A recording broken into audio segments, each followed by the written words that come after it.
como ya se deja sentir en el ambiente, no sorprende lo que ha sucedido, nos duele en el alma. Lo que suena mucho en redes acá en el Ecuador es que no le dieron 3 balazos a Fernando, sino que esos 3 balazos los recibimos todas y todos los ecuatorianos. Esto corresponde a un acto de gobernanza criminal, aunque es inusual. Lo que hemos conocido son los actos de gobernanza criminal que se daban en México, que básicamente iban en contra de la vida de las autoridades locales. ¿Y por qué sucedió esto en México? ¿No es cierto? ¿Por qué contra las autoridades locales y la guerra contra las drogas, que es el requisito previo que se necesita para que las organizaciones criminales asesinen autoridades estatales, fue declarado por el gobierno central? Pues precisamente porque las autoridades del gobierno central estaban tan protegidas que era imposible tocarlas. En este caso tenemos un contexto de declaratoria de la guerra contra las drogas. ¿Y qué es lo que sucede? ¿No es cierto? Las autoridades del gobierno central están cuidadas. El otro candidato a la presidencia de la República, que tenía una línea como muy fuerte en contra del narcotráfico, Jan Topic, es multimillonario. Además de eso, tiene experiencia como mercenario en la legión extranjera, una experiencia básica, pero la tiene y sabe cómo cuidarse. Entonces, las organizaciones criminales buscan los flancos más fáciles. Y la tercera opción que a mí se me ocurre sería Fernando, además porque él enarbolaba un discurso muy fuerte que unía las estructuras de Sí. delincuencia organizada con la dimensión política. Cuéntame, Lorena, ¿qué significa que esto haya ocurrido en la capital, Quito? Para los que conocemos Ecuador, sabemos que hay grandes diferencias entre la capital en la sierra, Quito, y Guayaquil, considerada la capital económica, donde generalmente ha habido violencia históricamente y últimamente mucho más vinculada al crimen organizado, pero en Quito parecía un remanso de paz. ¿Qué implicaciones tiene todo esto?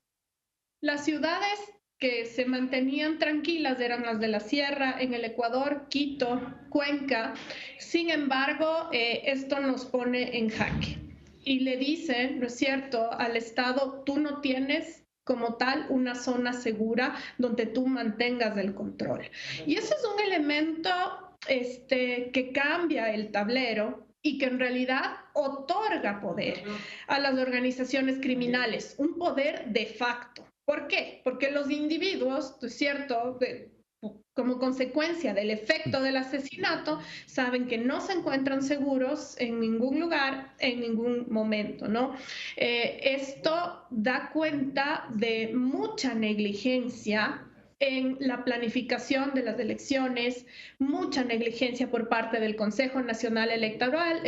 No sé si toda tu audiencia conozca, el Ecuador tiene 5 poderes: ejecutivo, legislativo, judicial, transparencia y control social, y por otro lado el Consejo Nacional Electoral, que se supone que está a la misma altura de la presidencia de la República.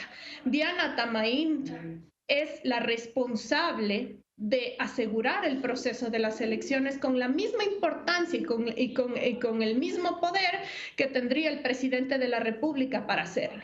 De su parte ha existido una negligencia absoluta, que yo quiero pensar que es negligencia, porque en la mayoría de las autoridades del Ecuador existía en el aire esta sensación de no va a pasar nada, esto no es para tanto, no Claro. vamos a tener actos de gobernanza criminal más allá. Oye, me quisiera terminar con esto. Evidentemente, están en una contradicción. Hay un proceso electoral que se va a llevar a cabo, según lo dicho por la propia Dana Tamaín. Ahora, ya hacer un llamado a tener miedo es peligroso, porque es también darles la razón a las bandas criminales, que finalmente es lo que están, lo que quieren, de alguna manera, provocar terror. Pero cabe preguntarse, ¿hay condiciones de seguridad para realizar unos comicios, en tu punto de vista, Lorena? Yo tengo plena confianza en las capacidades de las Fuerzas Armadas ecuatorianas para asegurar este proceso. ¿Sí? Antes del asesinato, del cruel y vil asesinato de Fernando, pensábamos que estábamos en otra realidad. Ahora no.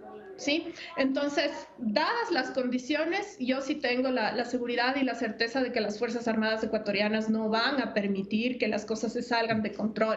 Y a las ecuatorianas, a los ecuatorianos, a los ecuatorianos que viven en el exterior, el llamado a pensar bien el voto, a no votar por las personas que tienen antecedentes penales, glosas Claro. en Contraloría, es lo que tenemos que hacer, ir valientemente a las urnas a votar.